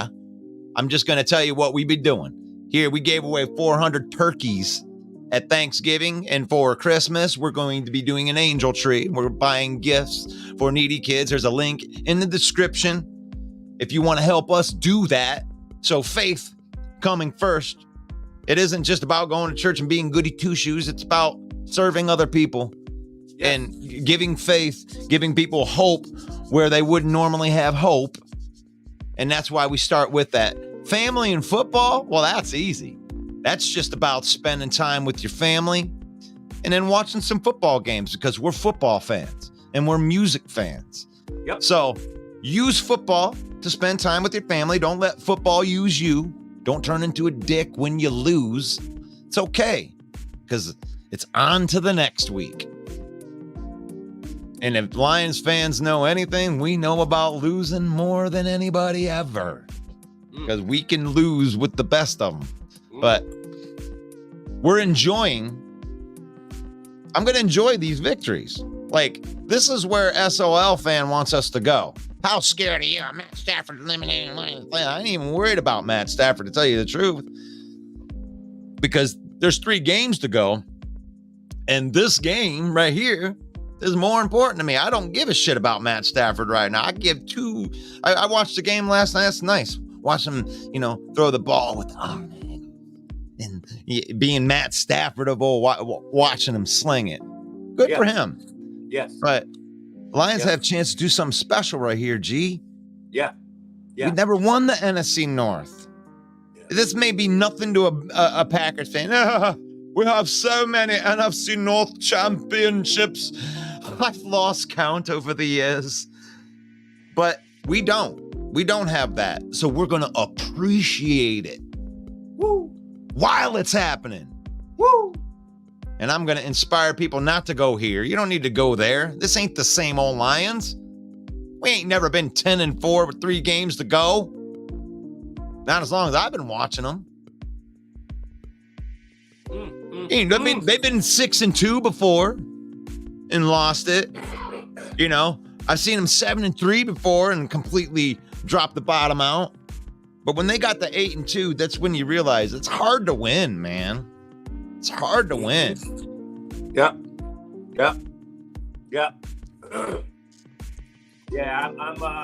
I'm faith, family, football, fusion, and that 4. I think we gonna stay right there, Russ. I think we're going to stay right there. I like 4. I'm Grove DT Tick, the 4th. You heard it here.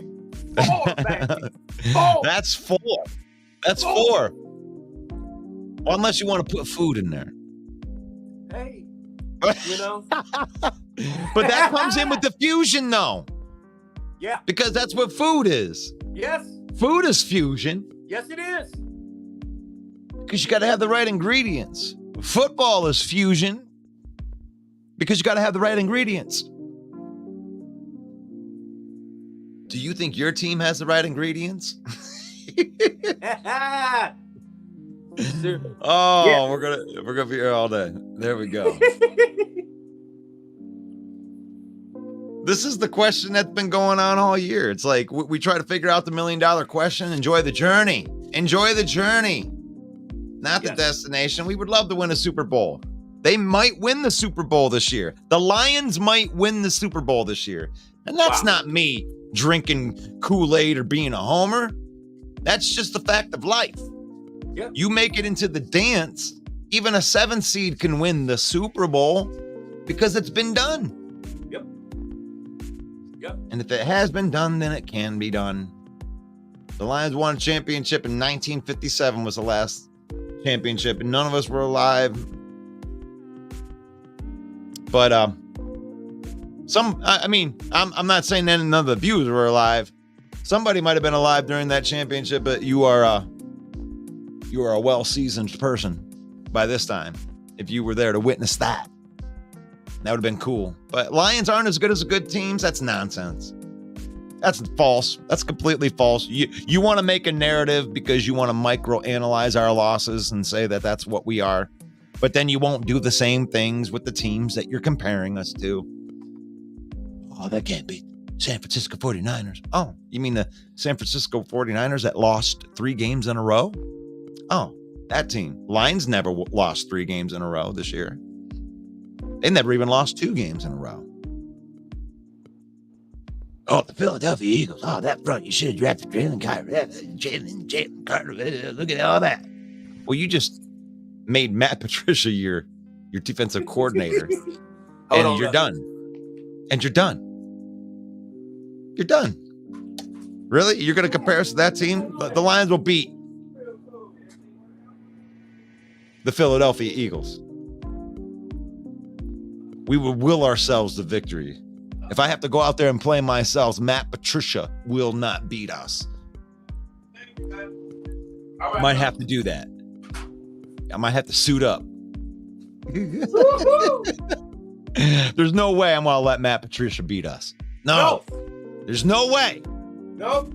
We got a resilient team. You know, teams that are on the rise, I mean, are the Lions as good as the good teams? They are. Because teams that rise and fall with the tides of the NFL, it happens to every single team, all of them. It's whatever team is starting to play well going into the playoffs. Playoffs? That are going to be the teams that are successful in the playoffs. It's who's hot, who's not injured. Well, the Lions have played the depth game well this year, and they're getting healthy at the right time. And they're getting players up to speed at the right time. They're getting players back from injury like Chauncey Gardner-Johnson. James Houston's going to come back in a couple of weeks. Woo. I mean, these are massive additions. Oh, yeah. Matt Stafford's going to come in. He's going to carve him up and everything. But Chauncey Gardner-Johnson, that's not going to help that? No. Kendall Vildor that came in played out of his mind last week. Oh, yes, he did.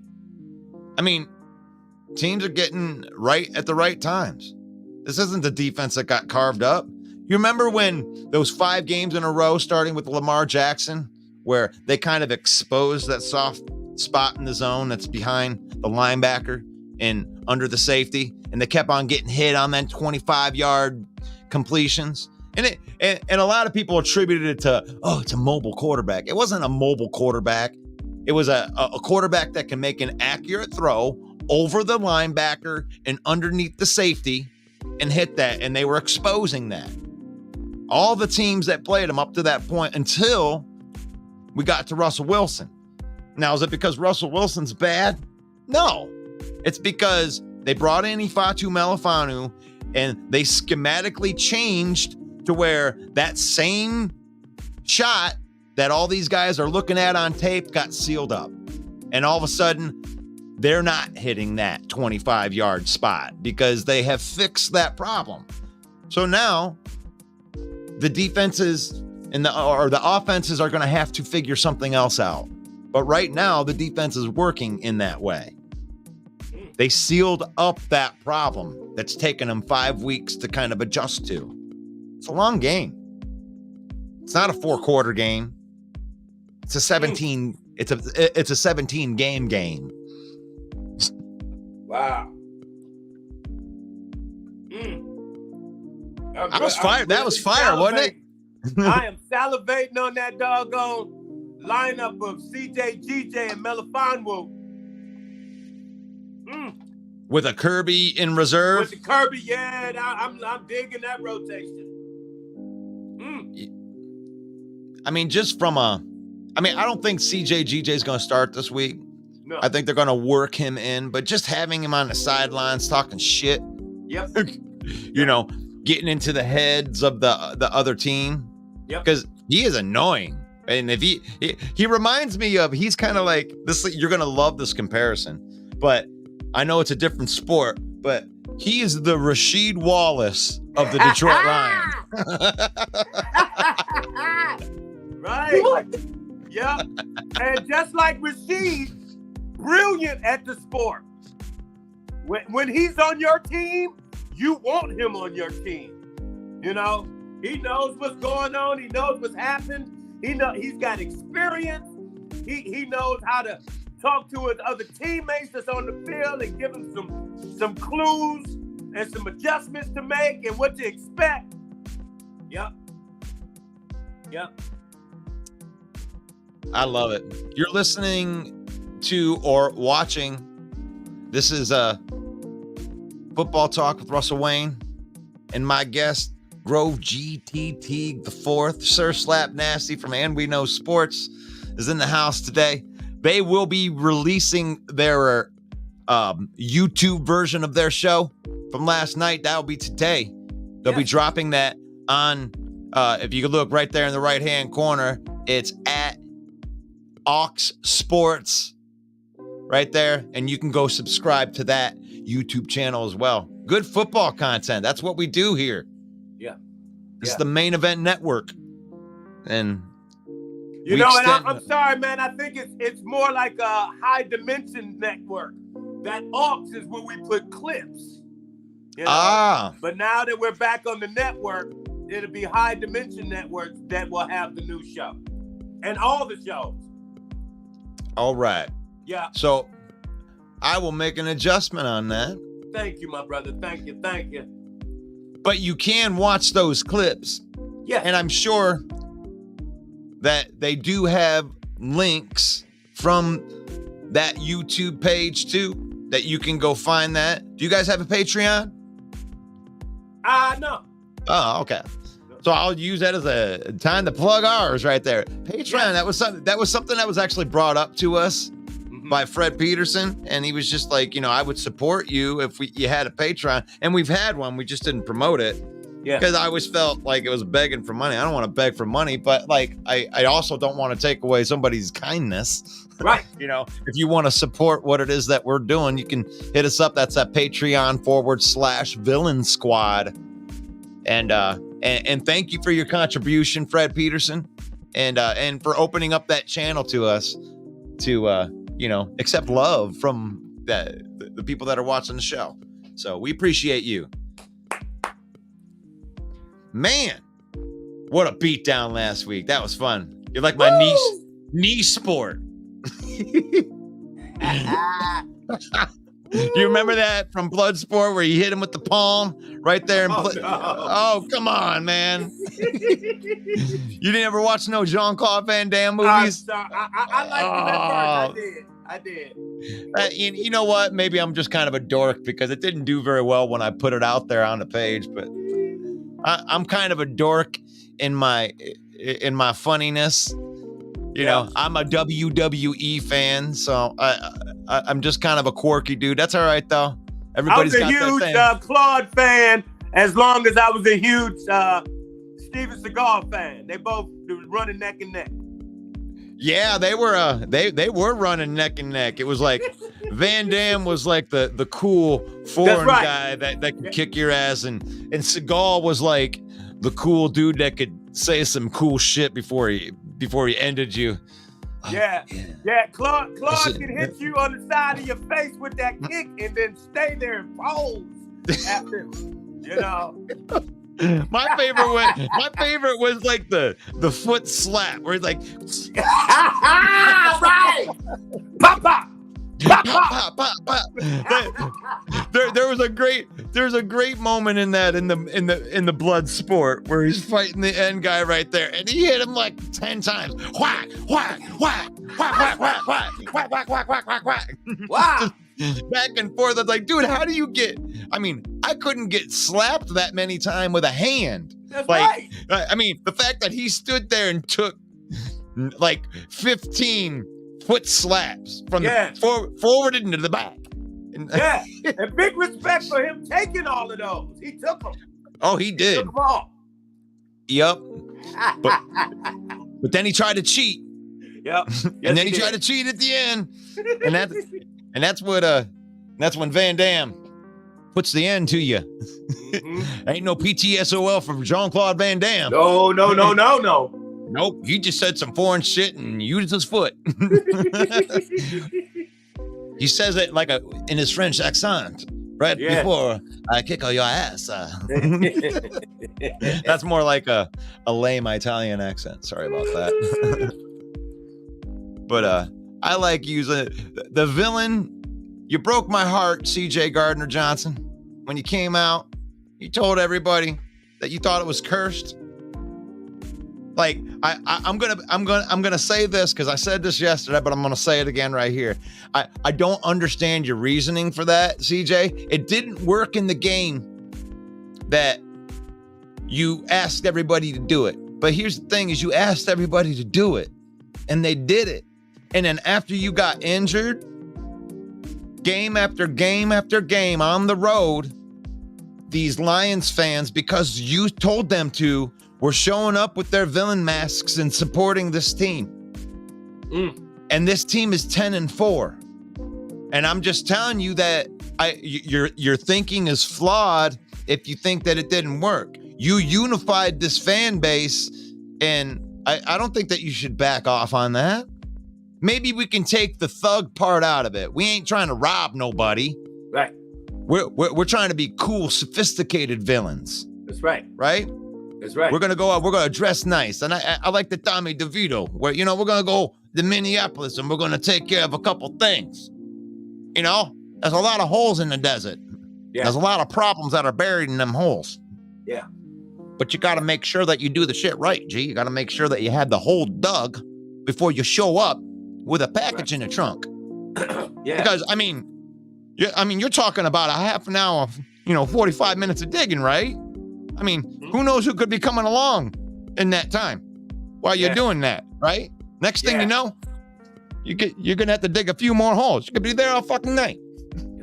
Yeah. Yeah. Yeah. I see us more as like that anti-hero, like Deadpool or Punisher or something like that. Right. I like that. Yeah. To me, I think like 50s gangster when I think villain, we may not do things all like according to the way you think we should do things, but we're going to get it done, and we're going to take care of our family, and we're going to take care of the people that are around us. Yeah. Yeah. And we are villains to 31 other teams. If they had hopes and desires. A lot of people don't see the old Corleone family as a family that was just trying to protect their own neighborhood away from bullies. Right. People they miss that. Don Corleone, he wasn't messing with nobody that was innocent or decent or kind. He was helping those people.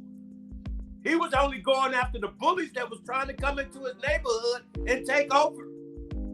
So sometimes you gotta eliminate them. When I think villain, I think when we were trying to put that music group together that was doing like Sinatra and Sammy Davis Jr. and I was just thinking, it's like that whole time period. Right now, it's like it's cool to trash on your woman and call her a hoe and blah, blah, blah. Like that's like the culture of it. But in the 50s, the culture was throwing your jacket over a puddle, holding the door open, the chivalry thing. Those were the way that the gangsters in the 50s were acting. They may have been bad people or whatever, they were doing gangster shit, but they respected family. They respected women. It was different type of villain, Yeah. They wanted to go out to the nice restaurants and dress nice and Yeah. So that's the way I see these Lions, right? That's the way these Lions are. They're all dressed up nice, and they're gonna be like, look, we're gonna bring back old school. Remember when we was winning championships in the 50s? I think that we need to bring some things back. Okay? We're gonna go over to these places. We gotta go to Minneapolis. Hey, these guys have been bothering my guy Jared. I think we should send Frankie.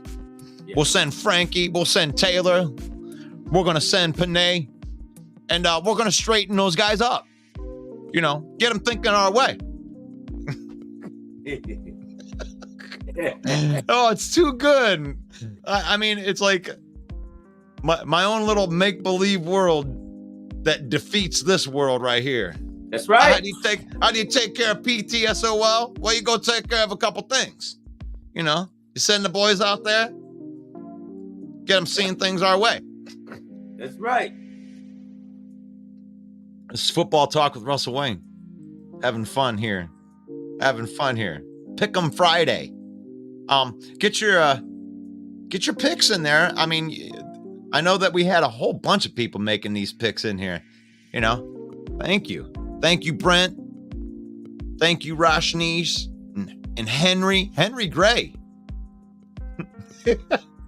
He says the Bears are who we thought they were. They are what we thought they were. And they're bums. Okay. Oh my gosh. The losing teams always say, well, next year. Yeah. Lions have been saying that since what? Woo! I mean, as long as I can remember. I would love it to be real. Yeah. We want to be the villain to 31 other teams. Because it's like, it's all point of view.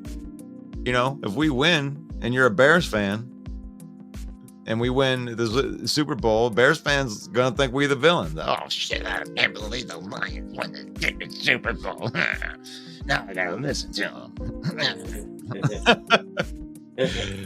them. We hit it up, though, this week on the War Week. This is for the title, guys. I mean, I know we talked about some other stuff today, but I know that our boys are focused on this game. I know that Minnesota is too. Yeah. Because Minnesota, it's almost like you're playing baseball and you got like a 4-game series, right? Like they're in an elimination game right here. Yeah. Not for the playoffs. I don't know if we would eliminate them from the playoffs, but we would eliminate them from contention. Obviously, we would take the title. But if they win, they're still alive in that. Yeah. Which means that we would have to go to Dallas and they would have to play Green Bay and they would have to win and we would have to lose. And then they would come into Ford Field for a shot at the title again. So we don't want to go through all that. No. They can get it done this week and not even, we're not sweating the title anymore. Then you can start really thinking about some other things, getting some guys healthy. And then my dream could happen. My dream, calling this from the beginning of the year, which was that the division was locked up by the last week. And then Teddy Bridgewater would get the start against his old team in his last game ever, against his old team that left him out for dry, that kicked him out the door, treated him like a piece of trash, just cut him. No respect. And he comes back from that horrific injury. And then to end out winning, beating the Vikings, riding off into the sunset. Yeah, that would be last game before retirement. It's my quarterback. Yes. But they got to get it done this week first. Yeah. If the Lions don't get it done this week, they're definitely not going to be starting Teddy Bridgewater in that last game. But if they do win and they got it all sealed up and there is no 1 seed on the line and they got the 2 seed locked up, because I think that's it. I think some things are going to change this week in that front. Because I don't think that Dallas is going to win. I don't think San Francisco's going to win.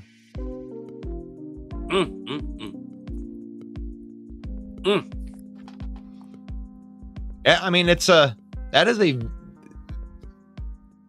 is a physical team. That is a team that you got to bring your lunch pail to just up front against that Baltimore Ravens team.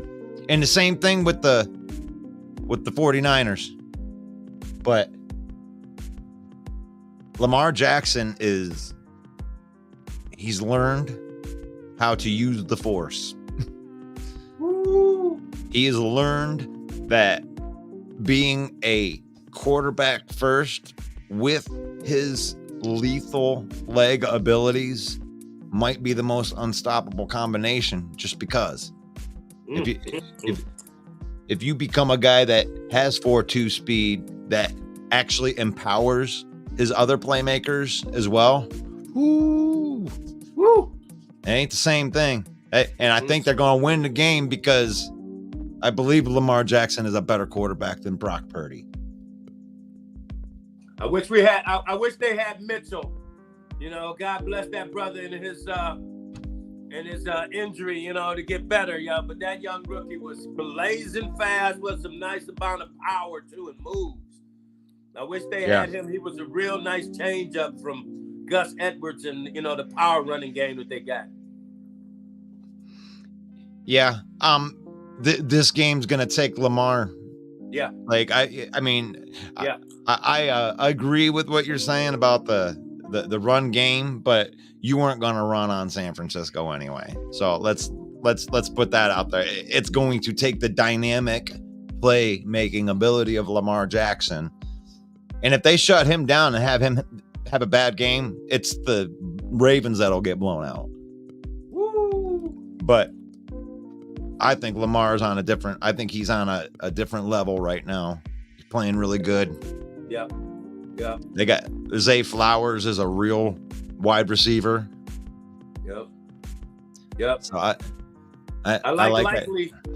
I like Likely. You like a Likely? I like Likely. Tight end. He's filled in nicely. Yes, he has. He's done well. Yeah. And then that other side being the Dallas Cowboys and Miami Dolphins. I think the Cowboys are soft.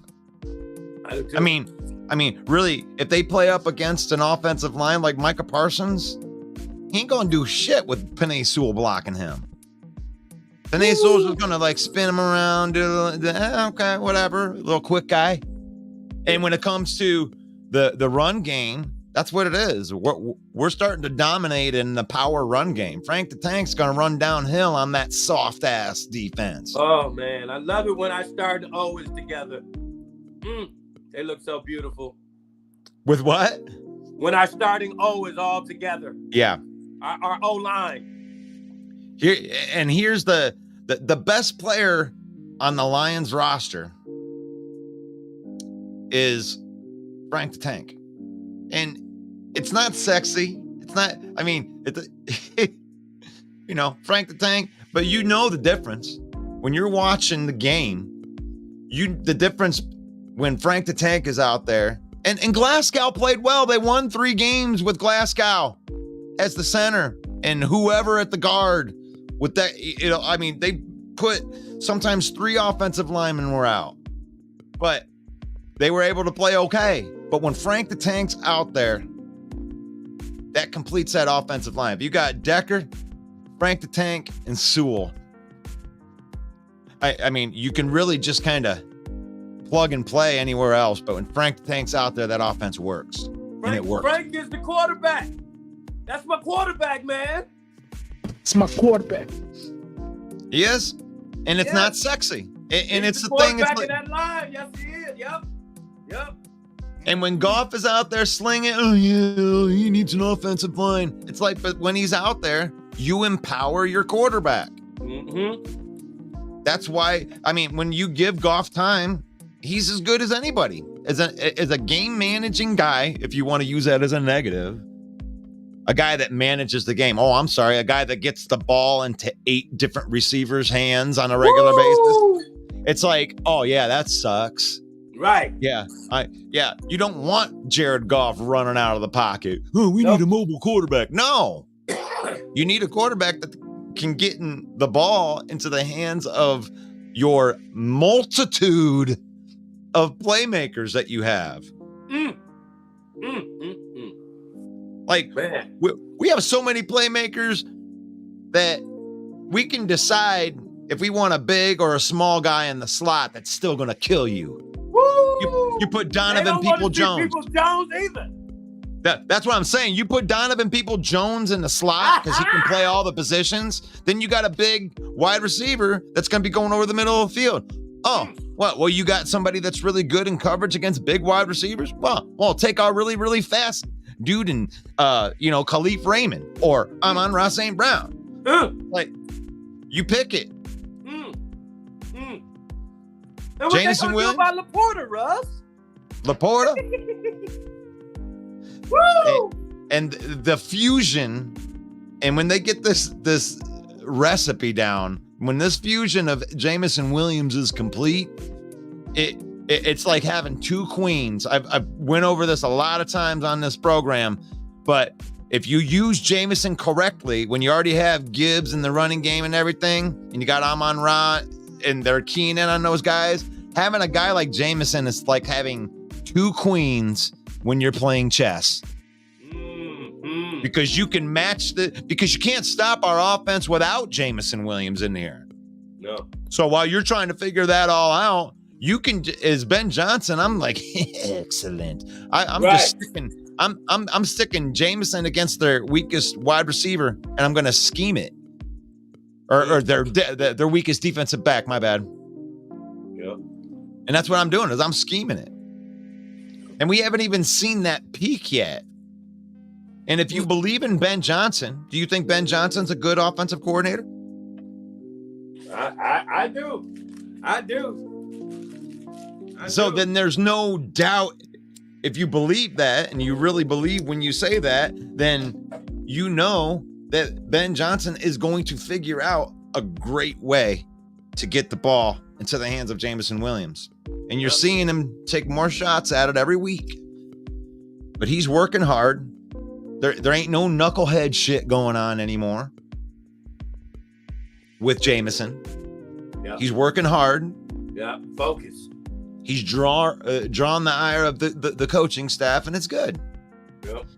I'm sorry we're more Lions homers on here if there's any Packers Skull fans in there. Let me look through these comments right here. Jonah is going to be gone next year. We need to figure that situation out.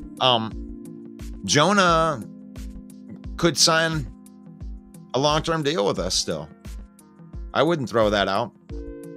I mean, they're going to have a little bit of time after the offseason to re-sign their own guys. So I don't know if he's going to be gone yet. He might be.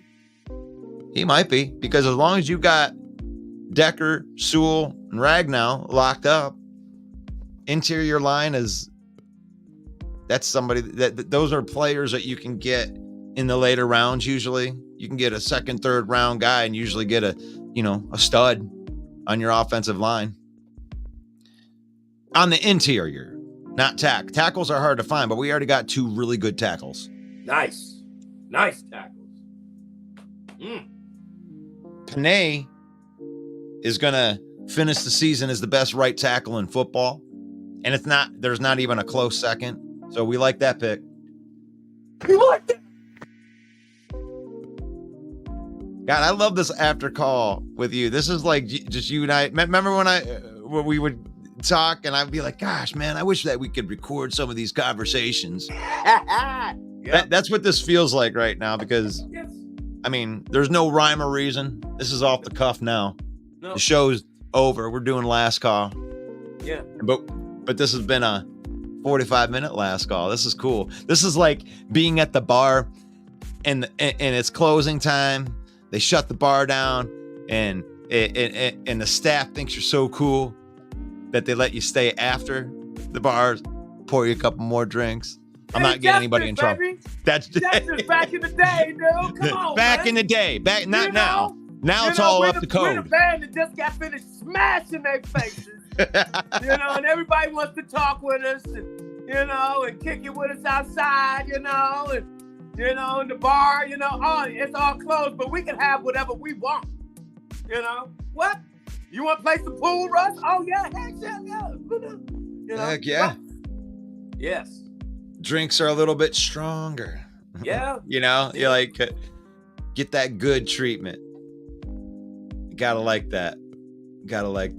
But this has been a fun episode. I think I'm gonna bounce, G. Yes. I mean, I may call you a little bit later on, just on a personal note, but hit me up. I'm off today. Right on. I got a little bit of running around to do. I'm off today, and then I'm back on like crazy at the spot, man, from tomorrow on. I'm even working Christmas Day.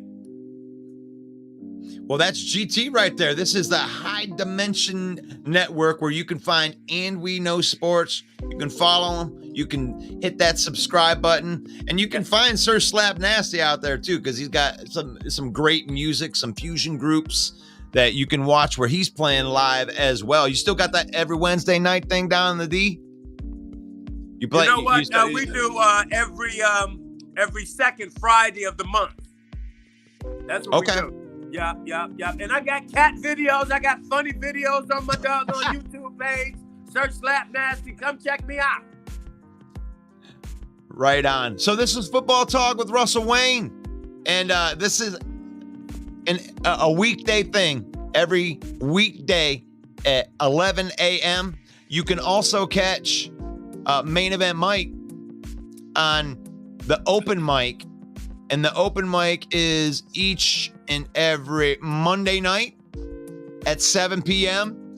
And this is NFC North. So we're looking for Packer fans, Viking fans, Bear fans, and Lion fans. We need all the representation that we can get. Right?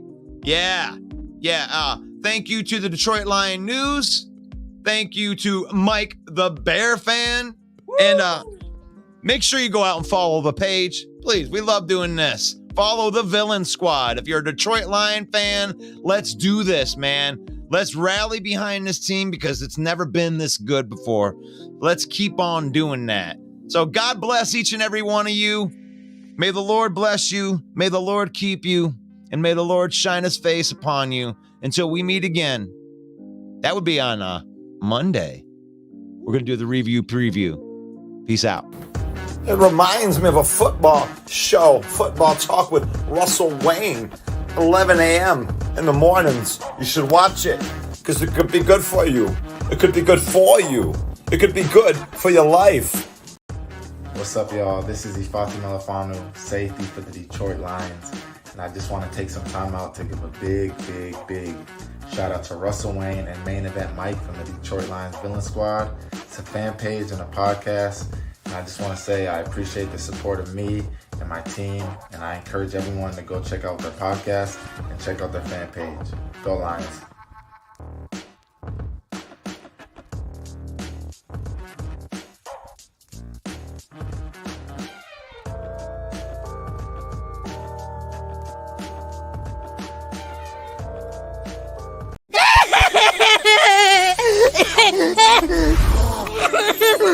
It's not fair. They were so happy. It's not gonna be okay. What's going on, Russell Wayne and the Main Event 365 Network? This is Jason Kabinda from the Detroit Lions. Here to give y'all a shout out, man. We appreciate all the support, man. Know you guys are big fans. Know that you guys are rooting for us to take the North this year, and we're going to do just that, man. Appreciate you guys so much. Just want to give y'all a shout out. Y'all have a great day.